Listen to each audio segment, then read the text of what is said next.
Hello, my name is Matt and this is Pixel Burn, where I take a look at some of the more interesting things that happened in gaming this week without ever leaving this chair.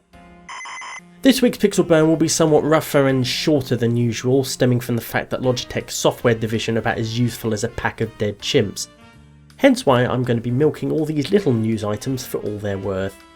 To nobody's surprise what's so chuffing ever, GTA Online launched this week with all the usual problems that come with the launch of any big online title and then some.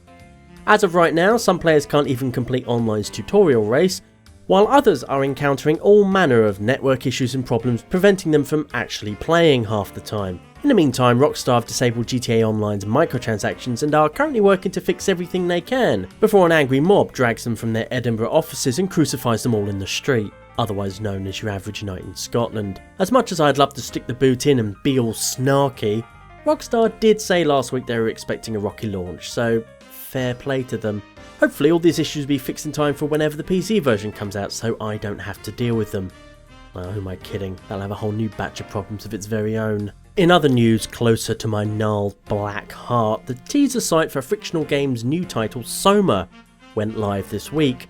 As is the nature of teaser sites, there's precious little hard information there to actually go on other than Soma will likely be a science fiction horror affair of some sort. And also that Frictional clearly made enough mad cash on Amnesia: The Dark Descent to splurge on short live action trailers depicting a nightmarish future in which gingers are traumatised by giant old TV sets. At the very least it should nicely complement Routine by Lunar Software, a sci-fi horror game set on the moon that I'm very much looking forward to. So much in fact that I'm showing you footage of it right now, just because it's tangentially related and also because I can.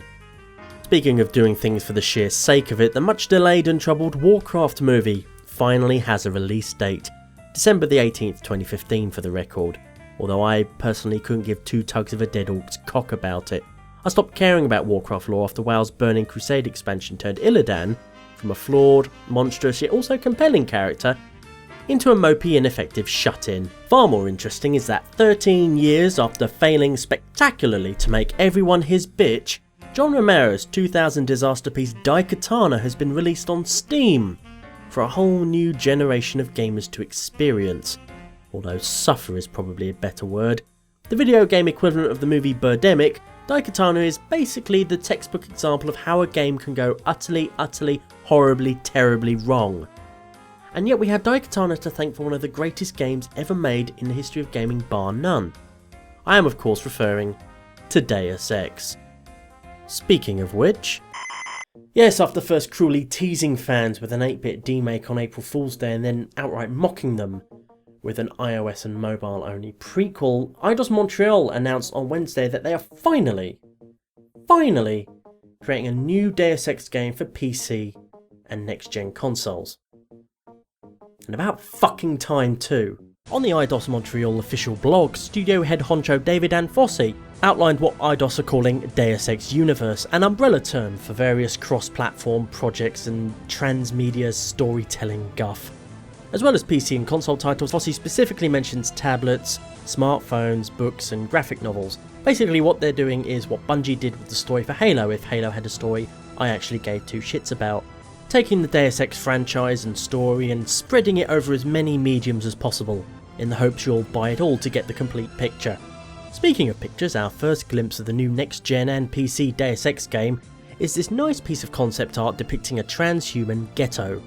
For long-time Deus Ex fans, even a cursory examination reveals some interesting details, like this poster referencing Talos, the bronze giant of Greek mythology forged by the inventor Daedalus. Other nice details include this simple yet well-crafted sad face painted on a concrete pillar, elegantly conveying the disappointment many Deus Ex fans felt when they heard Deus Ex The Fall was going to be an iPhone game. For people who have no clue about who Daedalus is within the context of Deus Ex, there are other little tidbits for them to enjoy, like these two random hooded chaps releasing an injured Roomba back into the wild, where it'll no doubt be eaten eventually by a rogue Boston Dynamics big dog, because nature is cruel. And finally there's the silhouette of a man resembling Phil Harding from Time Team, seen here in this picture digging up the bones of dead Roman children. With a smile. Always with a smile. I am of course tremendously excited for a new Deus Ex game, and I'm also quite looking forward to the Director's Cut of Human Revolution coming later this year. All this transmedia wank talk, however, kind of has me a little bit perturbed. I mean, one of the many things I loved about the original Deus Ex, and what I enjoyed in Human Revolution as well, was how the story was self-contained within the game itself, in the form of emails, books, infolinks, data terminals, data cubes, and all sorts of other little sort of tidbits that you can find at your own pace. With this new game, I don't want to have to read 15 different books and graphic novels and developers' notes and ARGs and the backs of special tie-in Deus Ex fucking cereal packets to get the full picture and understand what's going on in Adam Jensen's world, or whatever protagonist they give us this time. And if that's the direction Eidos Montreal choose to go in, well, ladies and gentlemen, there's only one thing to say to that. I never asked for this.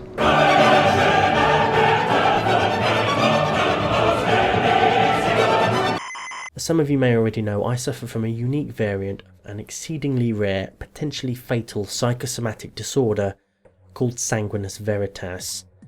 The conditions and triggers vary from patient to patient, but in a nutshell, in my case, if I say something I know to be patently false about Half-Life 3, I start to hemorrhage internally. So, covering supposed trademark registration for Half-Life 3, coupled with a leak of alleged development team members currently working on the project, could turn out badly for me. It started with a report on the fan site ValveTime.net claiming Valve had registered a trademark for Half-Life 3 in Europe. This information was then posted on the NeoGAF forums and linked to on Reddit, whereupon the ensuing traffic surge took NeoGAF offline for several hours.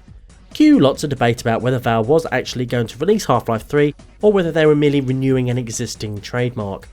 All of which proved futile because ValveTime later announced the trademark was in all probability a fake one. Some more substantial evidence that Half-Life 3 is actually a thing being worked on came in the form of Jira, a proprietary software tool that many companies use for bug tracking, issue tracking, and just general project management.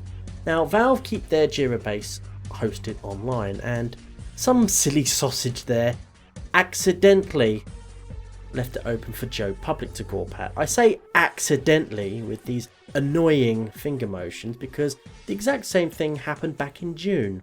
And since that last leak, a Half-Life 3 core team has been added to the database, and all the development teams on the list have also grown in size, which would indicate something, at least, is going on at Valve, development-wise.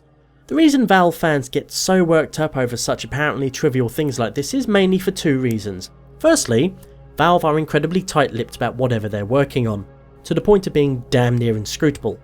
Because of this air of mystery surrounding their inner workings, any insight into what goes on there is treated like a glimpse of the true face of God. Secondly, Half-Life 2 Episode 2, which came out in 2007, ended on the most pendulous of cliffhangers, with the fate of Gordon Freeman and other characters left uncertain. Fans want to know for sure what happens next, and have been waiting about 6 years with varying degrees of patience to find out, so anything even resembling a hint of potential closure is eagerly pounced upon, no matter how mean or insignificant. Whether this ultimately means everything or nothing, I've learned to come to terms with my own comparatively mild desire for Half-Life 3. If I do get to play it one day before I die, then that's great, I can die fulfilled and with a sense of closure.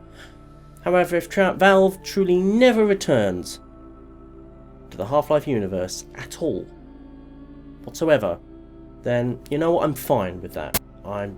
It's been a good 6 years almost after episode 2. I'm fine. I'm completely and utterly I'm fine. That's all for this episode of Pixel Burn. If you enjoyed it, then please let me know.